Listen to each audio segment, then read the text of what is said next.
Quantum संख्याएं। तो quantum संख्याओं के लिए कहा जाता है कि वे संख्याएं जो हमें परमाणु में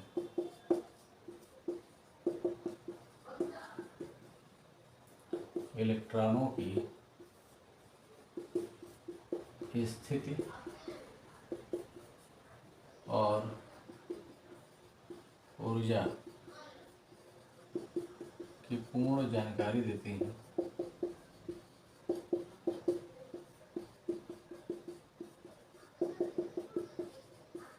क्वांटम संख्याएं कहलाती हैं।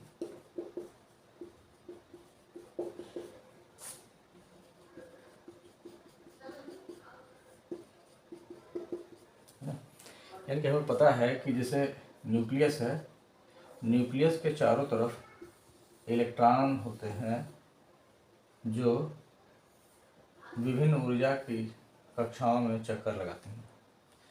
इन्हें हम सेल का नाम देते हैं, सेल या कोश कहते हैं। और ये जो कोश है वह उपकोश से मिलकर बना है। उपकोश यानी कि सब सेल। और जो उपकोश होता है यानी सब सेल होता है, यह ऑर्बिटल्स से मिलकर बना है, जिसे हम कक्षक कहते हैं। और यह एक त्रिविम क्षेत्र, 3 डायमेंशनल क्षेत्र है, और इलेक्ट्रॉन जो होते हैं वो इन्हीं में रहते हैं। तो जब तक हमें ऑर्बिटल या सबसेल का कॉन्सेप्ट नहीं पता था, तब तक हम ये कहते थे कि इलेक्ट्रॉन जो होते हैं वो न्यूक्लियस के चारों तरफ सेल में रहते हैं। और फिर जब आगे चल के हमें सबसेल की जानकारी हुई तो हमें पता चला कि इलेक्ट्रॉन जो है सेल के भीतर सबसेल में रहते हैं। इसका मतलब है कि जो सेल है वो सबसेल से मिलकर बना हुआ है। इसी प्रकार से जब 3 डायमेंशनल कॉन्सेप्ट आया किसी एटम के लिए, श्रोडिंगर वेव इक्वेशन के बाद, जब हमें ये पता चला कि इलेक्ट्रॉन जो है न्यूक्लियस के बाहर कुछ स्पेशल रीजन्स हैं, कुछ विशेष आकृति के त्रिविम क्षेत्र हैं जहाँ पर इलेक्ट्रॉन रहते हैं, उन्हें फिर ऑर्बिटल का नाम दिया गया और बताया गया कि जो सबसेल है वो ऑर्बिटल से मिलकर बना होता है। या इसको उल्टा भी कह सकते हैं कि ऑर्बिटल मिलकर सबसेल बनाते हैं और सबसेल मिलकर सेल बनाते हैं, और सेल में इलेक्ट्रॉन रहते हैं, मीन्स सब सेल के भीतर सबसेल में रहते हैं, और सबसेल के भीतर कहाँ रहते हैं, ऑर्बिटल में रहते हैं। तो हम इसे किसी भी तरह से कह सकते हैं कि तो हम अब जब 3 डायमेंशनल कॉन्सेप्ट की बात करते हैं तो हम कह सकते हैं कि इलेक्ट्रॉन अल्टीमेटली कहाँ पर रहते हैं, ऑर्बिटल्स में रहते हैं। ठीक है, ऑर्बिटल मिलकर सबसेल बनाते हैं, सबसेल मिलकर सेल बनाते हैं। तो सेल को हम स्मॉल एन से रिप्रेजेंट करते हैं। एन की वैल्यू 1, 2, 3, 4 इन सेल के लिए दिया जाता है, जो हमें क्रमशः n = 1 की जो वैल्यू है k सेल को बताती है, 2 वैल्यू जो है वो l को बताती है, 3 वैल्यू m को बताती है, और 4 वैल्यू n सेल को बताती है। तो हम जो भी सेल हैं हमारे पास, उनको हम k, l, m, n जो इंग्लिश के अल्फ़ाबेट्स हैं उनसे रिप्रेजेंट करते हैं, और इनके लिए हम n की वैल्यू 1, 2, 3, 4 भी देकर के इनको हम संबोधित कर सकते हैं। ठीक है, तो कहा जा सकता है कि जो इलेक्ट्रॉन है वो इसी सेल में रहते हैं और न्यूक्लियस के चारों तरफ चक्कर लगाते हैं। वास्तव में सेल के भीतर सबसेल होता है और सबसेल के भीतर ऑर्बिटल होता है। तो इलेक्ट्रॉन की एग्जैक्टली जो पोजीशन है उसको डिफाइन करने के लिए हमको ये बताना पड़ता है कि इलेक्ट्रॉन किस सेल में है, और सेल पता चल जाता है तो सेल के भीतर कई सबसेल हैं, तो कई सबसेल में किस सबसेल में है, और सबसेल में भी कई ऑर्बिटल्स होते हैं, तो एक टाइम में इलेक्ट्रॉन किस ऑर्बिटल में मौजूद है। ये सारी जो स्थिति है हमें बताने के लिए क्वांटम संख्याओं की, क्वांटम नंबर्स की ज़रूरत पड़ती है। फिर बात आती है कि न्यूक्लियस से जैसे जैसे इन सेल्स की दूरी बढ़ती जाती है, इनकी ऊर्जा का मान भी बढ़ता जाता है। जैसे कि हमें बोर के मॉडल में बताया गया था कि जैसे जैसे हम न्यूक्लियस से दूर जाते हैं, सेल्स की ऊर्जा भी बढ़ती जाती है, और वास्तव में जो सेल्स हैं इनकी ऊर्जा निश्चित है। इस सेल की ऊर्जा निश्चित है, इस सेल की ऊर्जा निश्चित है, तो हमने इसकी ऊर्जा को E1, E2, E3 और E4 मान लिया। तो कह सकते हैं कि सबसे जो कम एनर्जी है किसकी है, E1 की है, उससे ज़्यादा एनर्जी E2 की है, इससे ज़्यादा एनर्जी E3 की है, और इससे ज़्यादा एनर्जी E4 की। दैट मीन्स ये इंक्रीजिंग ऑर्डर मिल गया, इंक्रीजिंग ऑर्डर ऑफ एनर्जी,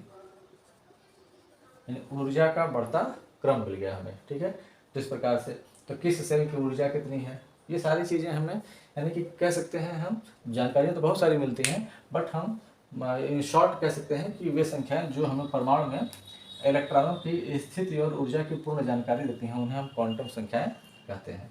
ठीक है, इतना तो समझ आ गया कि वे संख्याएं जो हमें परमाणु में इलेक्ट्रॉनों की स्थिति और ऊर्जा की पूर्ण जानकारी देती हैं उन्हें हम क्वांटम संख्याएं कहते हैं। क्वांटम संख्याएं जो होती हैं ये 4 प्रकार की होती हैं। पहला है जैसे मुख्य क्वांटम संख्या, मुख्य क्वांटम संख्या जिसे हम प्रिंसिपल क्वांटम नंबर भी कहते हैं, प्रिंसिपल क्वांटम नंबर है ना। नंबर 2 है इसी प्रकार से दिगंशी क्वांटम संख्या, दिगंशी क्वांटम संख्या, और इसको हम कह सकते हैं azimuthal quantum number, azimuthal quantum number. Third चुंबकीय, चुंबकीय क्वांटम संख्या इसे कह सकते हैं magnetic quantum number. And fourth चक्रण क्वांटम संख्या जिसे हम स्पिन क्वांटम नंबर कहते हैं। ठीक है, तो क्वांटम संख्याएं जो है वो 4 प्रकार की हैं।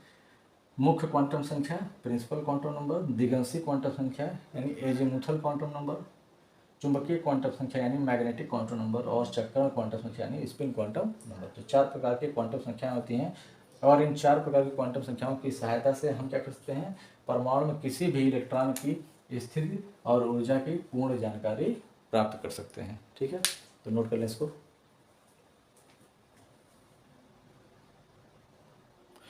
तो आइए बारी बारी से अब हम एक एक क्वांटम संख्या को देखते हैं। तो सबसे पहले हम देखेंगे प्रिंसिपल क्वांटम नंबर को। ठीक है, यह हम क्या करते हैं, इसको एक साथ लेके चलते हैं सभी को। ठीक है, प्रिंसिपल क्वांटम नंबर, दूसरा क्या था, एजीमुथल क्वांटम नंबर, शॉर्ट में इसको लिख लेते हैं, मैग्नेटिक क्वांटम नंबर और स्पिन क्वांटम नंबर। 4 तरह के क्वांटम नंबर्स होते हैं, principal quantum number, azimuthal quantum number, magnetic quantum number और spin quantum number. Principal quantum number को हम स्मॉल n से रिप्रेजेंट करते हैं, एजीमुथल क्वांटम नंबर को स्मॉल l से रिप्रेजेंट करते हैं, मैग्नेटिक को स्मॉल m से, और स्पिन क्वांटम नंबर को स्मॉल s से रिप्रेजेंट करते हैं। प्रिंसिपल क्वांटम नंबर जो है, मुख्य क्वांटम संख्या, ये हमें जानकारी देती है सेल के बारे में। ठीक है, परमाणु में नाभिक के चारों तरफ इलेक्ट्रॉन किस सेल में है, अगर हमको ये बताना हो तो हमको जरूरत पड़ेगी किस क्वांटम नंबर की, n की जरूरत पड़ेगी। जैसे कि हमें पता है कि हमें n की वैल्यू जो है वह कोई भी पूर्णांक या इंटीग्रल संख्या हो सकती है, 1, 2, 3 और 4, और ये हमें सेल की जानकारी देता है, किसी की सेल की जानकारी देता है। 1 means k cell, 2 means l, 3 means m और 4 मीन्स n सेल। हमें इस चीज़ को ध्यान में रखना होगा। ठीक है, कि हमें किसी भी इलेक्ट्रॉन की पोजीशन बताने के लिए सबसे पहले यही बताना होता है कि न्यूक्लियस के चारों तरफ इलेक्ट्रॉन किस सेल में है। तो हमको ये बताने के लिए n की अगर वैल्यू पता होगी तो हम बता सकेंगे इलेक्ट्रॉन किस सेल में है। ठीक है, इसी प्रकार से एजीमुथल क्वांटम नंबर है, इसको स्मॉल l से रिप्रेजेंट करते हैं, और ये हमें किसी सेल के सब सेल की जानकारी देता है। अगर हमको सेल पता चल जाए तो हम उस सेल के भीतर कौन सा सब सेल है जिसमें इलेक्ट्रॉन है वो हम बता सकते हैं। कैसे, अब L की जो वैल्यू है, L की वैल्यू 0, 1, 2, 3 ये हो सकती है, और ये हमें सब सेल की जानकारी दे रही है। तो S का मीन्स 0 का means S sub cell, 1 means P, 2 means D और 3 मीन्स F सब सेल। तो हमें इस टेबल को भी ध्यान में रखना होगा। ठीक है, यानी हमें अगर वैल्यूज पता हो, हमसे अगर इससे मान ली कह दे कि L मीन्स की वैल्यू 2 है, ये क्वांटम संख्या हमें क्या इन्फॉर्मेशन देती है, तो हम बता सकते हैं L की वैल्यू 2 का मतलब हो गया कि इलेक्ट्रॉन D सब सेल में है। ठीक है, लेकिन अब ये D सब सेल किस सेल का है ये हमें पता नहीं है, क्योंकि हमको अगर ये बताना हो कि ये किस सेल का है D सब सेल, तो हमको इन क्वांटम नंबर्स की जरूरत पड़ेगी। जैसे अगर यहाँ पर लिखा हुआ है यही चीज़ कि L की वैल्यू 2 है और N की वैल्यू लिखा हुआ है यहाँ पर कि N की वैल्यू भी 2 है, तो हम इसको यानी कि N की वैल्यू और L की वैल्यू दोनों साथ साथ अगर हमारे पास हो तो 2 और L की वैल्यू 2 का मतलब D, तो क्या हो गया 2D। बात स्पष्ट है। जबकि ऐसा होता नहीं है, n की वैल्यू 2 हो ही नहीं सकती है, ठीक है। n की वैल्यू मिनिमम कितनी होगी 3, किसके लिए D के लिए।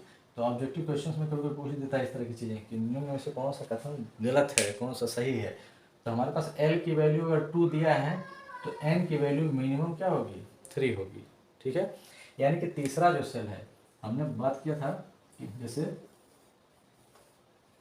कि कोई सेल है उसके लिए n की वैल्यू पता है 1 2 3 4, तो बता दें किसी सेल में सबसेल कितने होते हैं, क्योंकि कोई भी सेल है वो सबसेल से ही बना हुआ है, कोई भी सेल है वो सबसेल से बना है।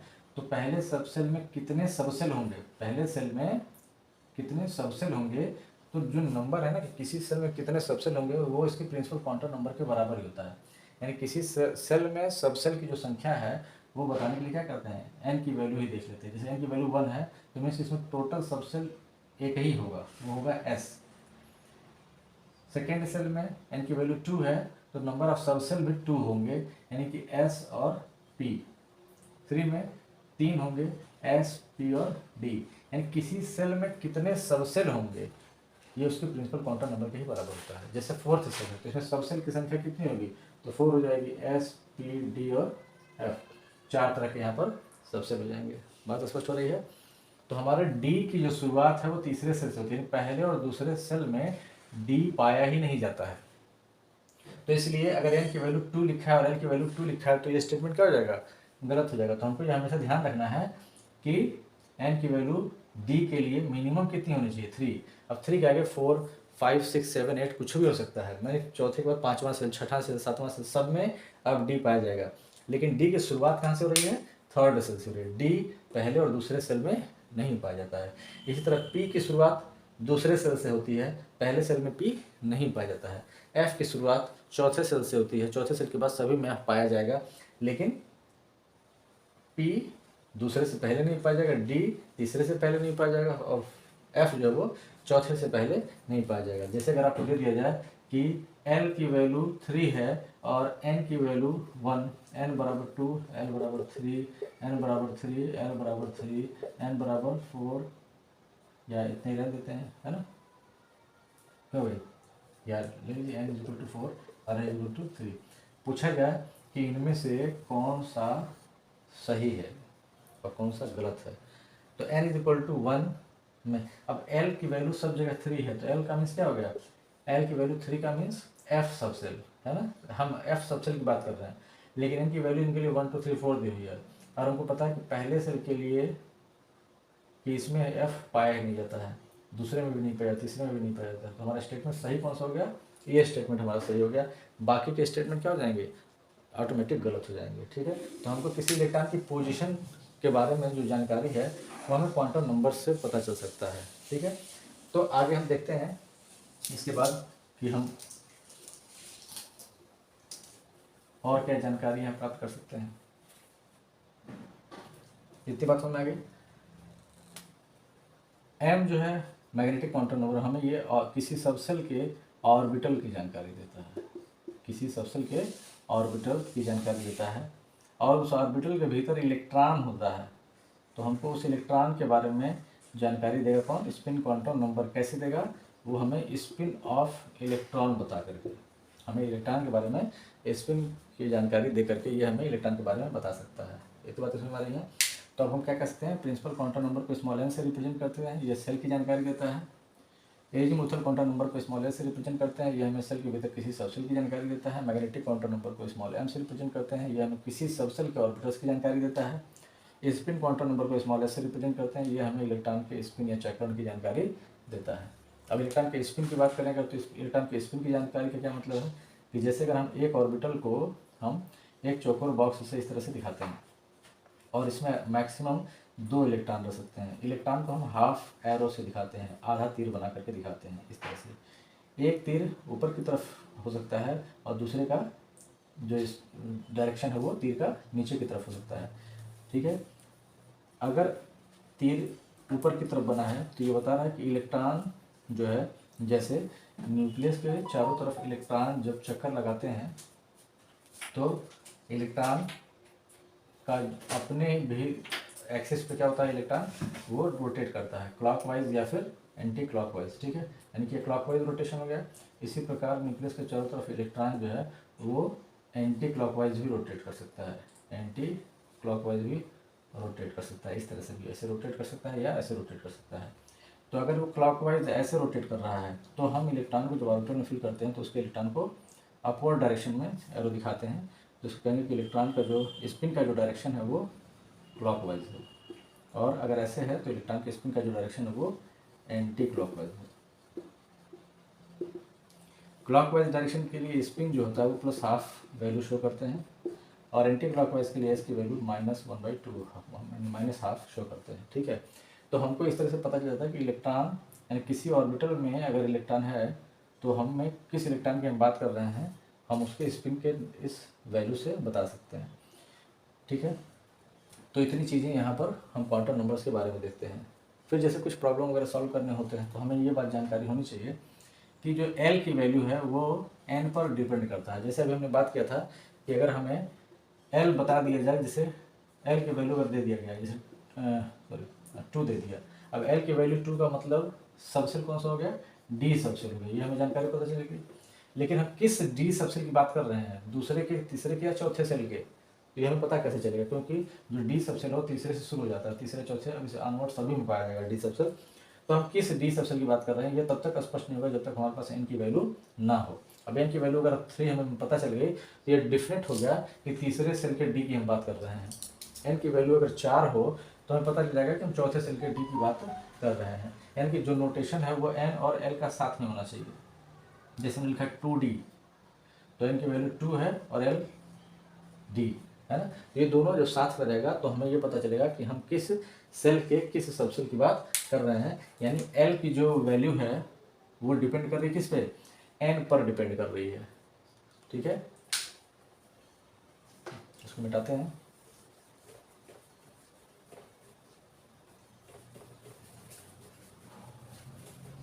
अब यहाँ से हम प्रॉब्लम सॉल्व करने के लिए इस बात पर ध्यान देंगे कि जो L की वैल्यू है वो N पर डिपेंड कर रही है, यानी कि N की अगर वैल्यू हमें पता हो तो हम बता सकते हैं कि जो L की वैल्यू होगी वह 0 से n-1 तक होगी।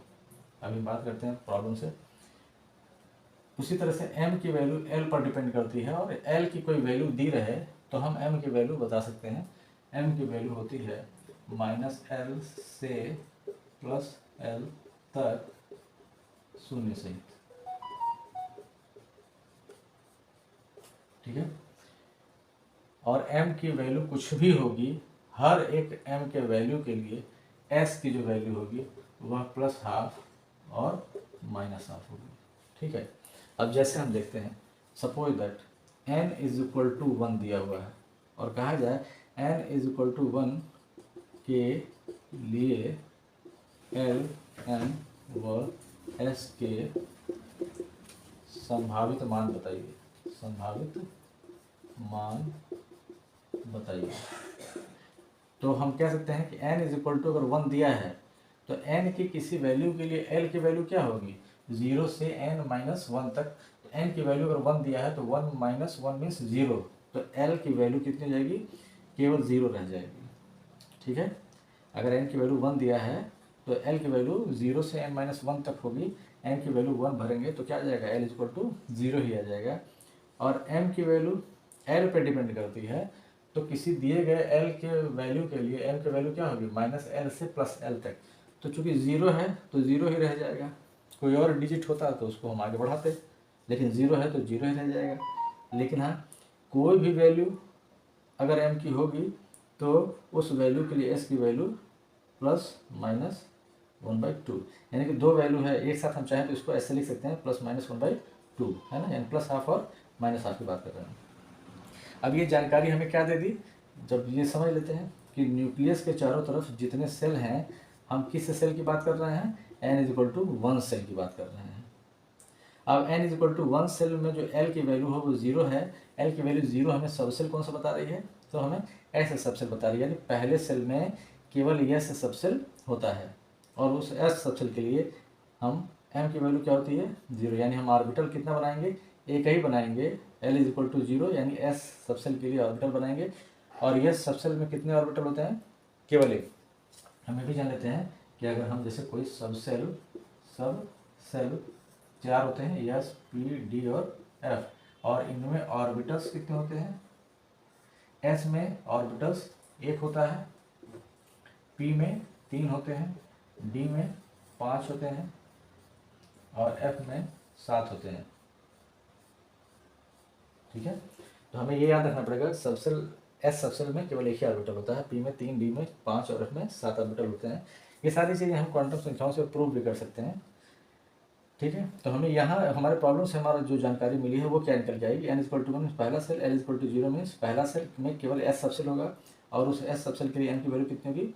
0 होगी और उसमें 2 इलेक्ट्रॉन मैक्सिमम हो सकते हैं जिसकी स्पिन एक प्लस हाफ होगी और एक माइनस हाफ होगी। ठीक है, तो अगर हमसे कोई कहता है कि n इज इक्वल टू 1 के लिए l ms के संभावित मान बताइए, तो हम ये वैल्यूज दे करके अपनी प्रॉब्लम को सॉल्व कर सकते हैं। ठीक है,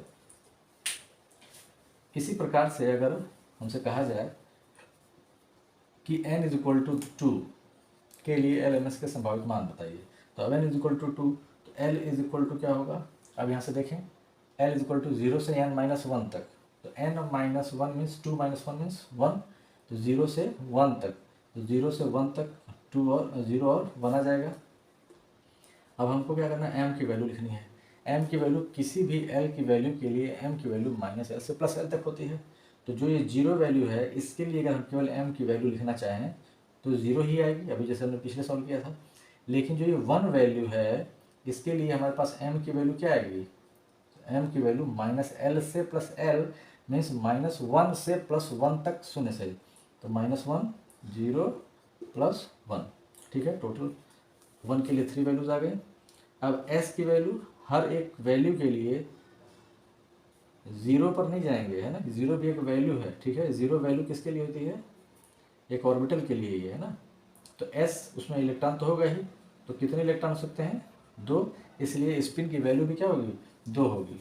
ठीक है, यानी m की वैल्यू किसी ऑर्बिटल को बता रही है और s की वैल्यू उस ऑर्बिटल के भीतर जो इलेक्ट्रॉन है उसके स्पिन को बता रही है।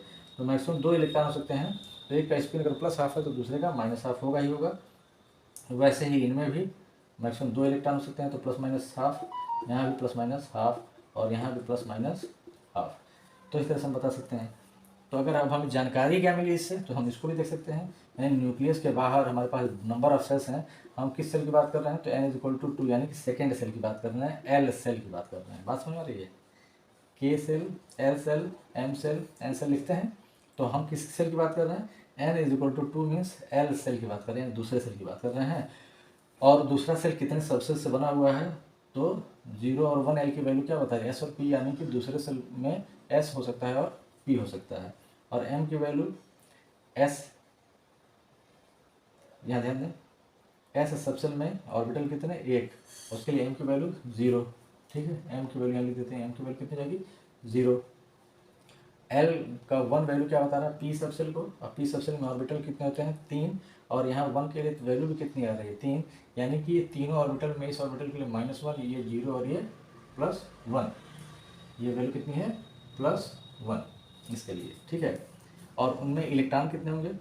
तो अगर दूसरे सेल में 3 सबसेल हैं तो s में 1 ऑर्बिटल और p में 3 ऑर्बिटल, तो टोटल ऑर्बिटल कितने होंगे? 4, और हर एक ऑर्बिटल में मैक्सिमम 2 इलेक्ट्रॉन हो सकते हैं, तो टोटल और इलेक्ट्रॉन कितने होंगे? 8 इलेक्ट्रॉन। तो ये भी बता दिया कि इस सेल में कितने इलेक्ट्रॉन होंगे? 8 इलेक्ट्रॉन। और ये 8 इलेक्ट्रॉन कहाँ कहाँ रहेंगे? दूसरे सेल के s सबसेल में 2 इलेक्ट्रॉन और p सबसेल में 6 इलेक्ट्रॉन। ठीक है, इस तरह से हम डिस्ट्रीब्यूशन भी बता सकते हैं। क्वांटम संख्याओं से हमें ये सारी जानकारी प्राप्त हो जाती है। बात स्पष्ट हो रही है? इसी प्रकार से अगर हम n इज इक्वल टू 3 कर दें, n इज इक्वल टू 3 कर दें, तो l के संभावित मान क्या आएंगे? 0 से n माइनस 1 है, 3 माइनस 1 मीन्स 2, यानी 0 से 2 तक, तो 0 1 और साथ में क्या जाएगा? एक और मान आ जाएगा 2, यानी l का एक और मान आ गया 2, और उसके लिए m की वैल्यू कितनी होगी? -l से +l तक, यानी कि इसके लिए 5 वैल्यूज आ जाएंगी। क्या क्या आ जाएंगी? -2, -1, 0, +1 और +2, और हर एक वैल्यू के लिए s की वैल्यू क्या होगी? ±Half, ±half, ±half, ±half, ±half. ठीक है, तो ये हो गया n इज इक्वल टू 3 के लिए एल एम एस के संभावित मान बताइए। पास में आ रही है, इसको नोट कर सकते हैं। फिर अगर n बराबर 4 के लिए पूछ दिया जाए तो क्या करेंगे, तो 1 2 के साथ साथ एक और वैल्यू आ जाएगी क्या, 3, क्योंकि किसी भी n के वैल्यू के लिए l की वैल्यू कितनी, 0 से n-1 तक, तो n का मान जितना है उससे एक कम, यानी 0 1 2 3। अब 3 के लिए n की वैल्यू कितनी होगी, -l से +l तक, तो -3 -2 -1 0 +1 +2 और +3। और हर एक वैल्यू के लिए क्या होगा, s का वैल्यू ±½ इसके लिए भी ±½ इसके लिए भी ±½ इसके लिए भी ±½ इसके लिए भी ±½ इसके लिए भी ±½ इसके लिए भी ±½ तो इस तरह से हमारे एक प्रॉब्लम का जो तरीका है सॉल्व करने का, कि n की वैल्यू दे करके LMS के संभावित मान पूछ लिए जाएँ तो हम इसको बता सकते हैं। ठीक है,